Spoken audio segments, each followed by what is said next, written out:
Here at the Asian Financial Forum 2016, we're talking to John Tsang. He's the Financial Secretary of the Hong Kong SAR government. Thanks very much indeed, John, for joining us once again this year. And it's a challenging year, 2016, isn't it? It's because there's going to be a fall down, apparently, in the Chinese economy. People are not particularly looking forward to a great year. But how do you see that in terms of Hong Kong in 2016? I think 2016 will indeed be a difficult year. Following on what happened in 2015, which hasn't been easy, but since then we haven't seen the recovery of Europe, we haven't seen the expected recovery of Japan, and moreover many of the emerging economies are still in doldrums. That's going to be difficult, especially for Hong Kong, which is extremely externally oriented, and if there were a storm outside, it's going to affect us. So we need to rely a lot more on our domestic consumption. And I think that's where we will have to pick it up.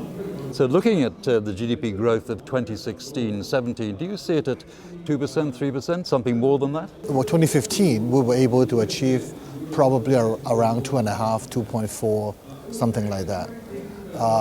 So coming up, it would be difficult.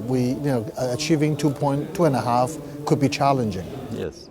And now looking at public finances in particular, people have been saying, should Hong Kong really now be considering a universal pension scheme, largely because we're very wealthy and it's one of the largest economies in Asia, when you think about it? Being wealthy is not a good reason to do universal pension.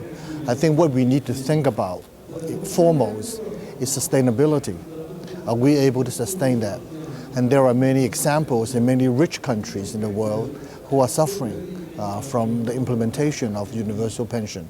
And this is something that we need to be very careful about. And now, as far as China is concerned, do you see difficulties ahead because of the rebalancing of the economy on the mainland, in particular for Hong Kong?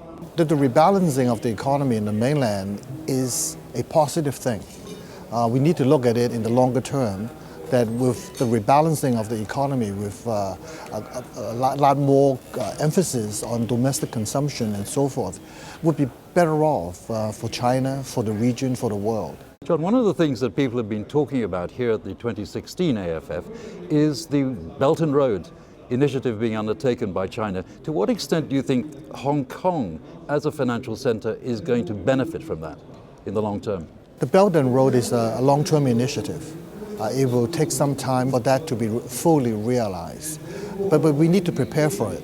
And we are in a very good position to benefit hugely from this exercise. Our strength lies in commerce, in logistics, in professional services, in finance. And these are our strengths.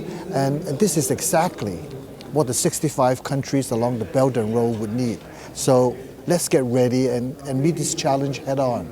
Well, we're here again after 2015 and into 2016. What's your impression of this particular event this year? I think this event is tremendous. I think it's been going on for 9 years. We're drawing more and more people. We're drawing more and more high-quality people who are indeed interested in what's happening in this region, and they are able to exchange their professional views on the subject. This is great for the region. This is also great for the world to better understand what is going on here.